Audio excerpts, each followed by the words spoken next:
going to give away a free t-shirt, bring you comics news, and reveal the books I bought this week. How y'all doing? I'm Victor, and you are watching a Comic Hero Show. Now kick that intro!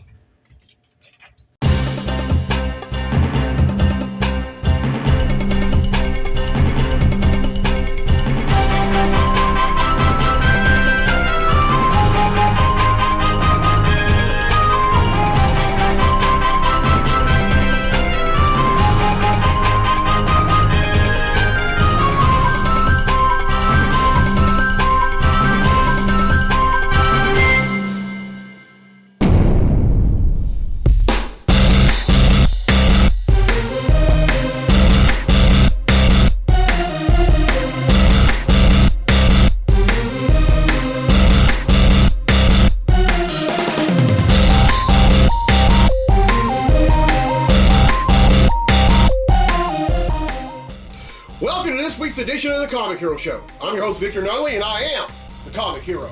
This month is Breast Cancer Awareness Month. Now I'm going to touch base on that more a little later on, but for right now, it's time to give away a free t-shirt.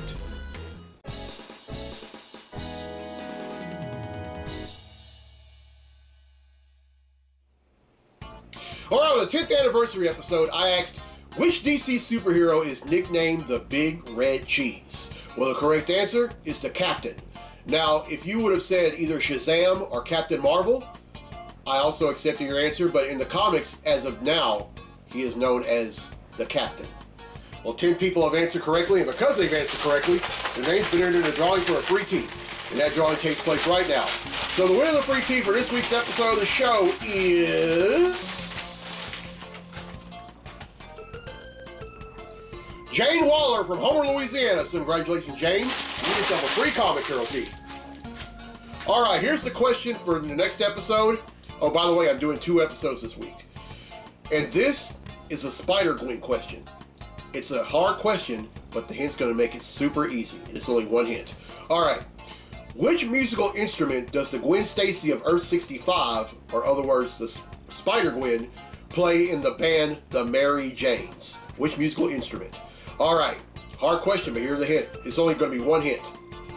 Famous people who have played this musical instrument are Buddy Rich, Tony Williams, Phil Collins, Questlove, Travis Barker, Alex Van Halen, Mick Fleetwood, Styx Hooper, Tommy Lee, Lars Ulrich, Neil Peart, John Bonham, Phil Rudd, Keith Moon, Leon White, and Ringo Starr. Everyone who answers correctly will be entered in a drawing for a free tee on the next episode of the show. Now, I would normally go into either any questions or a Comic Hero Throwdown Showdown fight, but I have some very important news that I need to share with y'all, and it has to do with the X-Men. It has to do with a book that I just read, and also some news that came out of New York Comic Con, which just wrapped up this weekend. So, with that being said, now it's time for Comically Speaking, so without further ado, let's talk comics!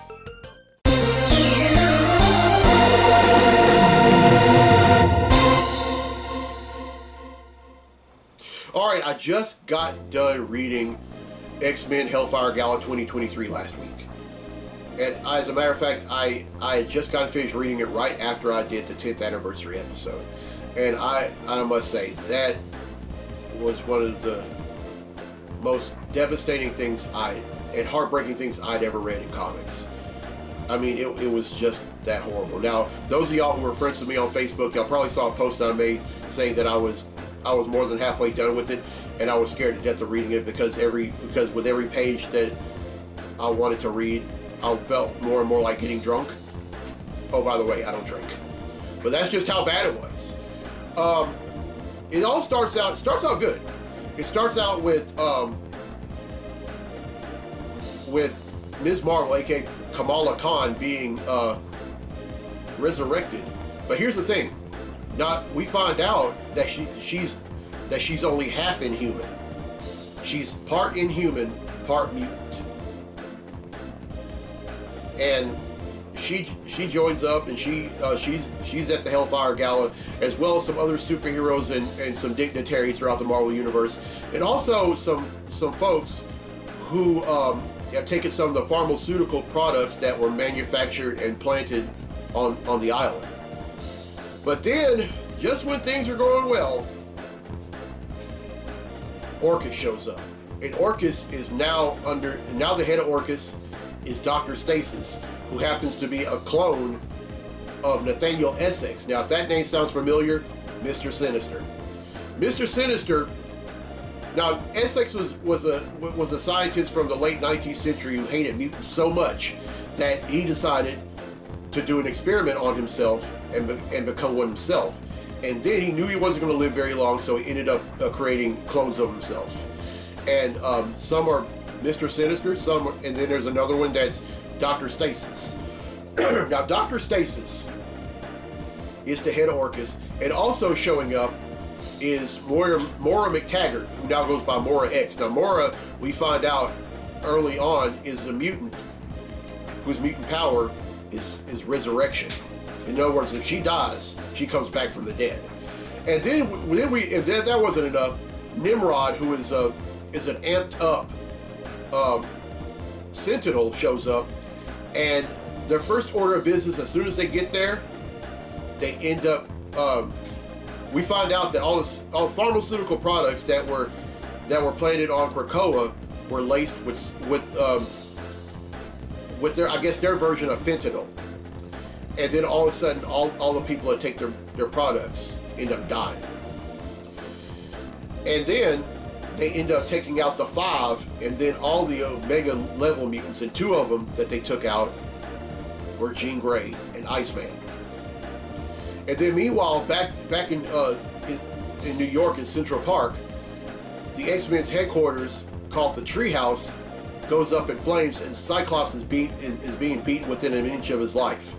And then Stasis tells Professor X, "Okay, if you don't want me killing any more of these mutants, then then send them through this portal."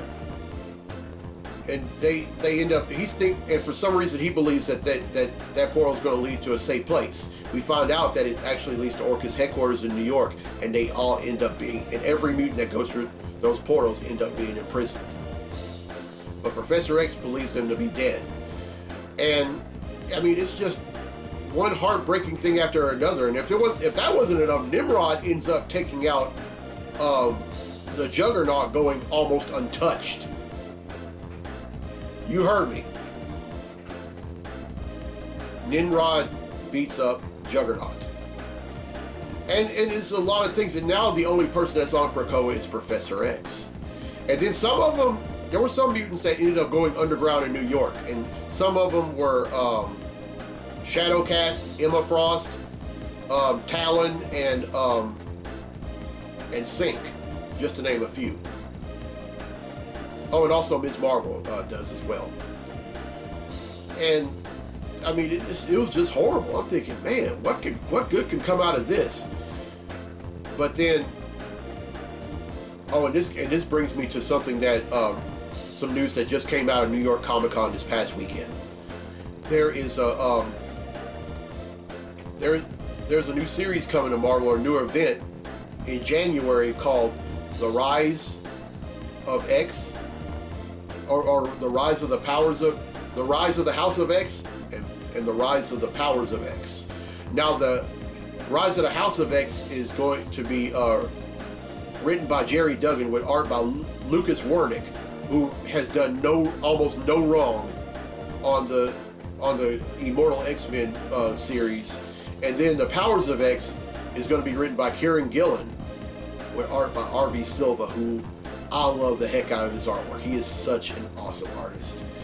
And I want y'all to see, this is some this is some artwork that was done by Mark Brooks, and this was done pretty much promoting. So check it out.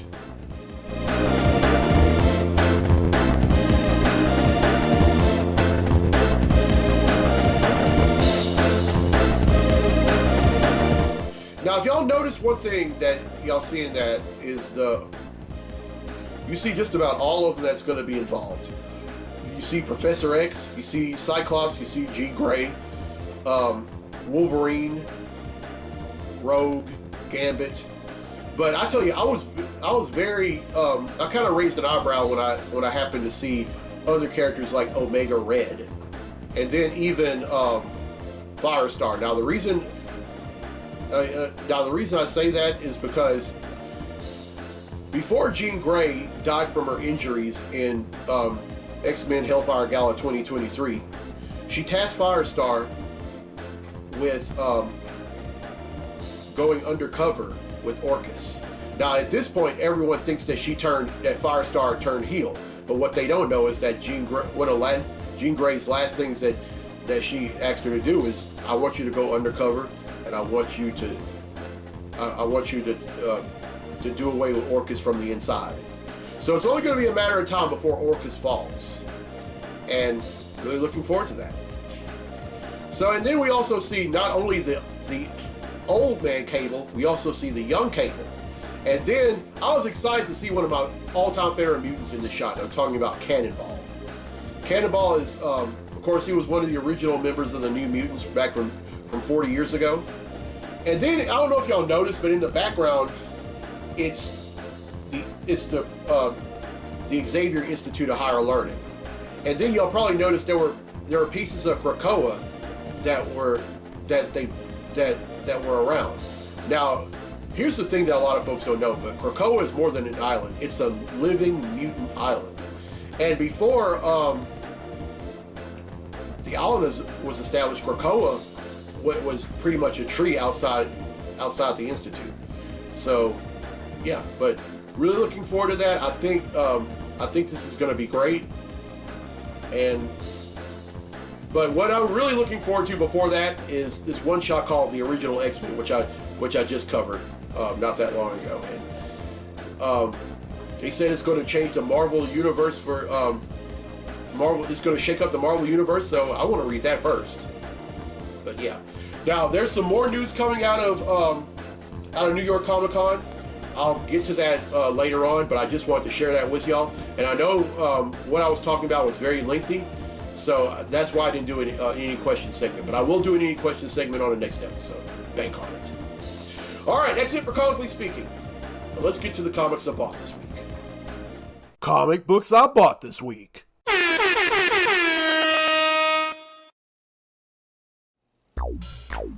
All right, here we go. First up is The Amazing Spider-Man number 35.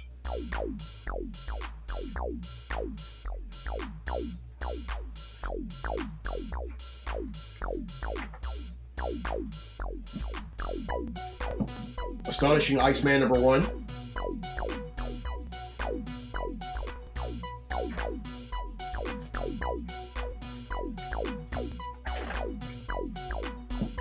Astonishing Iceman number 2.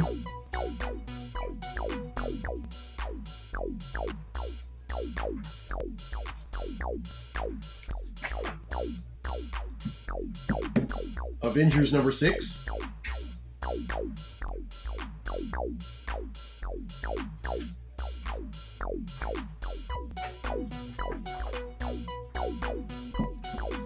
Batman and Robin number 2.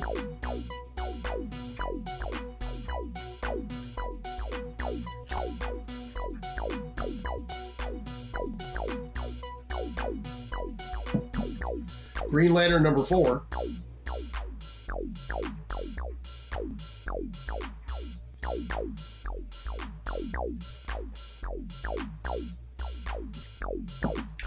Guardians of the Galaxy number 7.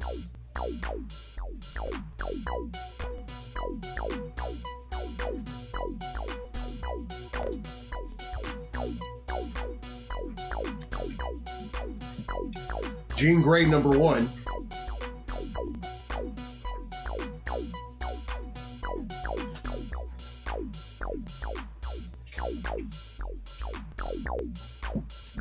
Silver Surfer Rebirth Legacy number 2.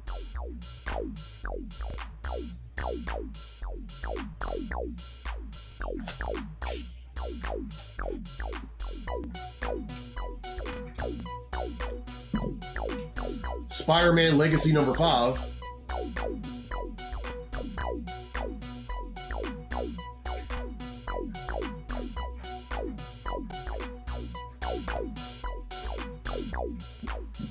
Superboy the Man of Tomorrow number 6.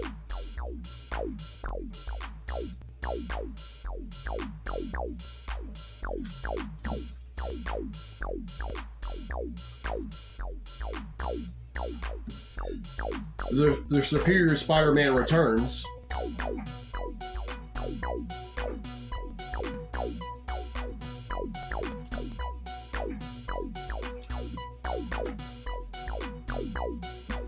Superman Lost number 7.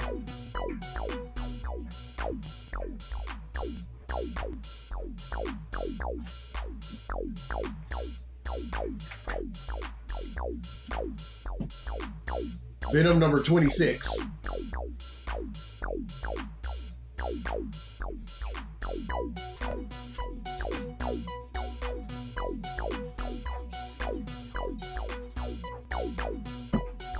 Wolverine number 38.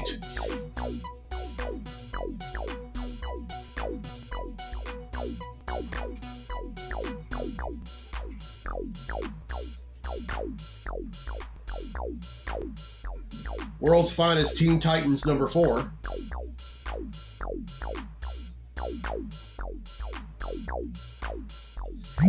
And finally,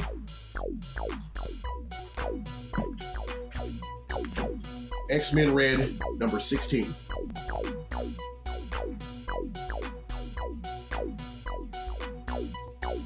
All right, that's 22, which brings the total number of comics that I've bought since December of 1997 to 12,404.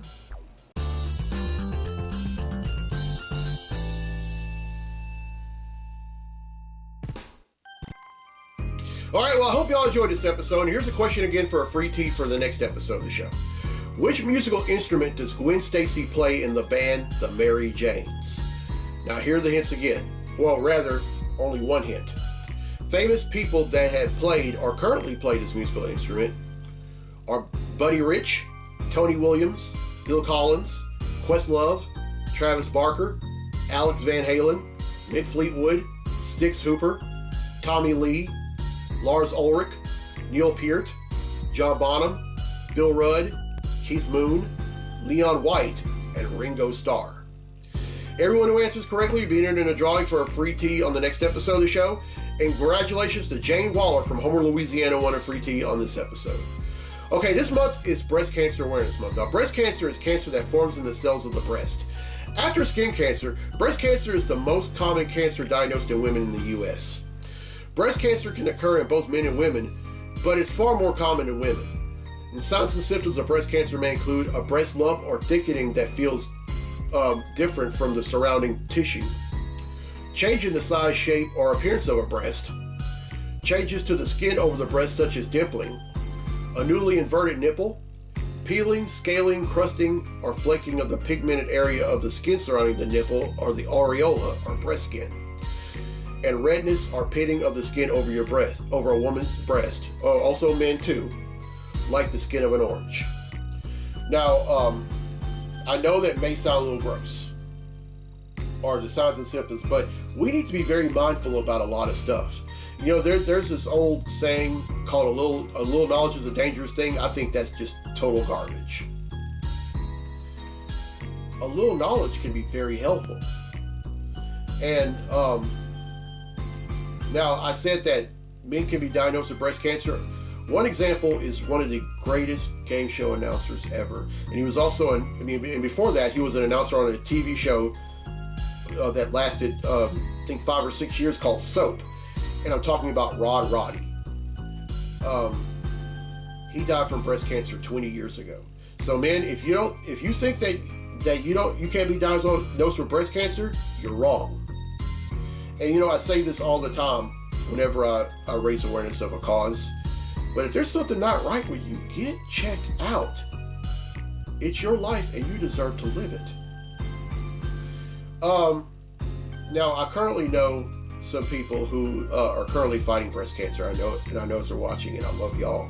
And and your fight is also my fight. And then I know the families of someone, and I actually know people themselves who fought valiantly against breast cancer and did make it. And to their families, I love y'all. And while I'm thinking about it, just yesterday, we lost. As I'm doing this, it's October 16th. But yesterday, we lost one of the most beloved actresses and advocate of health. I'm talking about Suzanne Summers. We welcomed her into our houses as Chrissy Snow on Three's Company, and then later as Carol Lambert on Step by Step. And she had been battling breast cancer for 23 years, and to be fighting it that hard, and it continued to do so many great things, from writing books to being an advocate of fitness to even being a contestant on Dancing with the Stars. That's very remarkable. And I also know some folks that have beaten breast cancer. As a matter of fact, I really know someone, and that's my mom, Nell Nunley. And Mama, I know you're watching, and I love you. And also my aunt Lorraine Turner Smith. I love you, little auntie. And then I had a great aunt who was a survivor of breast cancer, lived to see past 100. My great aunt Pearl Toppin. But I love this. I always look forward to raising awareness of different causes when opportunities present themselves. But I really love, raising awareness of breast cancer for me means more, because I've had families that have, because I have folks in my family that have fought valiantly and have beaten it. And then for those of y'all that are currently fighting, to quote the athletic hashtag for the University of Southern California, fight on. All right, this is a breast cancer awareness comic hero tee. And inside of speech bubbles, you have the fist. Now, there are two different colors. There's the white is for those that are currently fighting breast cancer, and then the black are for those that fought valiantly and who are no longer with us. Then here on the left sleeve are the words associated with breast cancer that make the shape of an awareness ribbon. Then here on the right sleeve, you have October, Breast Cancer Awareness Month, but in place of the O, you have a breast cancer awareness ribbon and a cross. All right, if you would like one of your own, you can find them on my website, IamTheComicHero.com, for $17, and I will donate half of each purchase to the Susan G. Komen Foundation. All right, here's the road ahead for the show. On the next episode, I'm going to raise awareness of a cause called multiple hereditary exostoses. I personally know a father and daughter who have it, and I also know another person who has it. And I want to do this because I want to reach out to people. I want them to know that, even though they're having a hard time fighting, there's someone who's fighting alongside with them, and that's me. And then I'm also, and I just want to go ahead and say this, but I'm also encouraging anyone else, if you know someone who has some kind of condition or some kind of disease, be there for them. Do whatever you can to help them, whether it's thought, word, or deed, but especially word and especially deed. On episode 463, I'm raising awareness of domestic violence, or raising awareness against domestic violence. Now, domestic violence is the most unreported crime in the world, not just here in the States, but in the world in general. And I personally know some folks that are survivors and are also victims of domestic violence, and this episode is for them. Now, I thought about doing a Halloween episode, but I think it's more important to show people that I care for them than it is to celebrate a holiday. I thought about doing a Halloween episode this year, but something about that just doesn't seem right with me. But never say never. I may do a comic hero show extra, or I may do a mystery pop-up segment, celebrate Halloween. But I think it's more important to show people that you care. And also a toast to those that have beaten breast cancer, those that are currently fighting, and this is also a toast in loving memory of those that have fought valiantly and are no longer with us. It's also a toast to their families, because like I say, anytime someone goes through something, it's not just their fight, it's their family's fight as well. Cheers.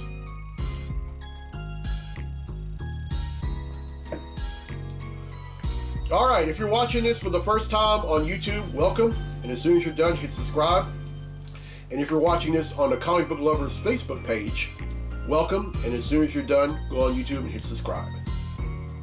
All right, I'm Victor Nunley on the I just thought about something. All right, now this just came to me about a few days after I did the 10th anniversary episode. But this month, and only this month, the 10th anniversary Comic Hero tee is $10.